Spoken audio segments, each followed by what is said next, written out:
Friends అందరికీ నమస్కారం అండి. ఫ్రెండ్స్ మనకి ఇప్పుడిప్పుడే మరొక బ్రేకింగ్ న్యూస్ అప్డేట్ అయితే రావడం జరిగిందండి. అది కూడా ఈ నెల 27వ తారీఖున వివాహం పెళ్లి వస్త్రాల కోసం వెళ్ళి తిరిగి వస్తుండగా రోడ్డు ప్రమాదం అంటూ ఇప్పుడే మనకు ఒక అప్డేట్ అయితే రావడం జరిగిందండి. అయితే ఇది ఎక్కడ ఏంటి అనేది పూర్తిగా అయితే తెలుసుకుందామండి. వీడియో మొత్తం ఎక్కడ స్కిప్ చేయకుండా చూడండి ఫ్రెండ్స్. ఇక పెళ్లి వస్త్రాల కోసం హైదరాబాద్ వెళ్లి తిరిగి వస్తుండగా రోడ్డు ప్రమాదం చోటు చేసుకుంది. ఈ ఘటనలో 5గురు మృతి చెందారు.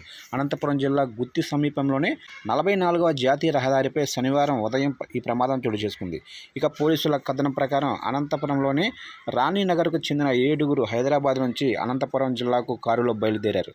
గుత్తికి 4 కిలోమీటర్ల దూరంలో రాయల్ దాబా వద్ద కారు అదుపు తప్పి డివైడర్ను ఢీకొట్టింది.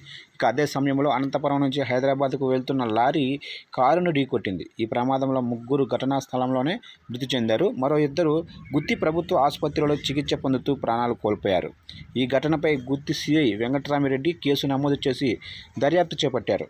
కారు డ్రైవరు నిద్రమత్య ప్రమాదానికి కారణంగా తెలుస్తుంది. ఇక మృతులను ఆలీ సాహెబ్, షేక్ సురోజ్ బాషా, మహమ్మద్ ఆయాన్ ఆమాన్, రెహానా బేగంగా గుర్తించారు. ఇక షేక్ సురోజ్ బాషా వివాహం ఈ నెల 27వ తారీఖున జరగనుంది. ఇక పెళ్లి వస్త్రాల కొనుగోలు కోసం హైదరాబాద్ వెళ్లారు. ఇక తిరుగు ప్రయాణంలో ఈ రోడ్డు ప్రమాదం అయితే చోటు చేసుకుంది.